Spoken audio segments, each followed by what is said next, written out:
알쓸건작 모듈러 주택의 장단점.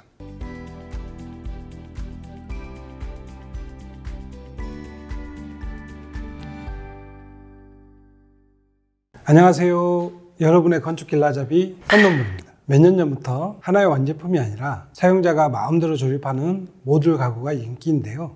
이제 완성된 제품을 사는 게 아니라 내 마음대로 조립하고 디스플레이하는 게 하나의 트렌드가 되었습니다. 이제는 가구뿐만 아니라 주택도 조립하는 시대가 되었는데요. 바로 모듈러 주택이라는 이동식 조립주택입니다. 이번엔 모듈러 주택의 장점과 단점에 대해 말씀드리겠습니다.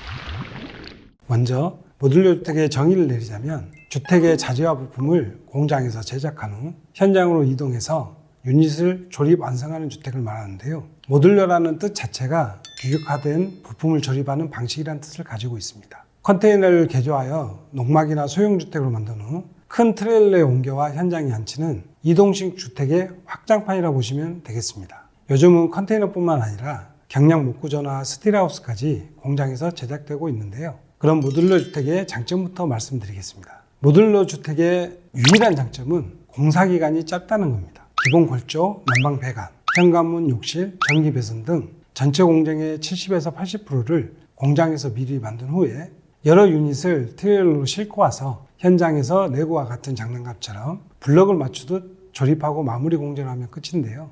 비나 눈 같은 날씨의 영향도 받지 않고 현장 민원 발생 같은 문제도 없기 때문에 약 30일에서 40일 정도면 주택을 완성할 수 있습니다. 보통 70일에서 80일 정도의 경량 목조주택이나 4개월에서 6개월 정도 소요되는 철분 콘크리트 주택에 비해서 상당히 짧은 시간이 소요된다는 매력이 있습니다. 모듈러 주택 사업하시는 분들께는 죄송하지만 짧은 일정 외에는 뚜렷한 장점은 없습니다. 그럼 단점은 어떤 게 있을까요? 첫 번째 단점은 상당히 짧은 공사 기간에도 불구하고 계약부터 입주까지 실제 걸리는 시간이 굉장히 길다는 겁니다. 왜냐하면 대부분의 모듈러 주택 시공업체들이 규모가 작기 때문에 시공 공장 자체가 크질 않아서 한꺼번에 여러 채의 주택을 제작할 수 없는 실정입니다. 그래서 주문이 몇 건 밀리면 계약부터 입주까지 실제 6, 7개월 이상 걸리는 경우가 태반입니다. 두 번째는 과도한 계약금인데요. 공사기간이 짧고 공장에서 거의 대부분을 제작하기 때문에 일반 주택공사 시의 계약금이 전체 공사금액의 10%인데 반해 모듈러 주택은 30에서 50%가량의 계약금을 지불해야 해 초기 자금이 많이 필요하며 일부 업체는 70% 이상의 계약금을 요구하기도 합니다. 세 번째는 가격인데요.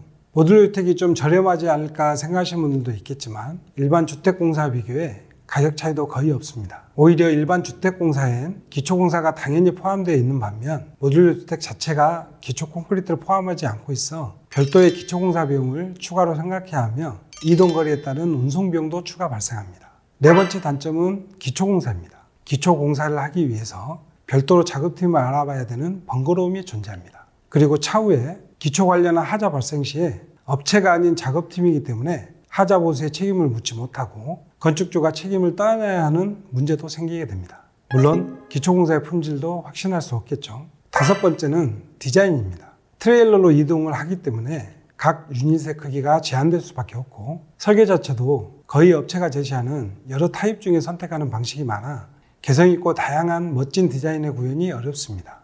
마지막 단점은 공간 수정이 불가능하다는 점입니다. 현장 시공주택의 경우엔 건축주께서 창호나 방문의 크기 조정, 콘센트 위치 조정, 내부 마감 자재 컬러 변경 등 여러 부분을 현장에서 수정함으로써 완성도를 높이는 반면에 모듈러 주택은 거의 모든 공정을 공장에서 빨리 제작하기 때문에 업체 공장으로 매일 출근하지 않는 한 수정 자체가 불가능합니다.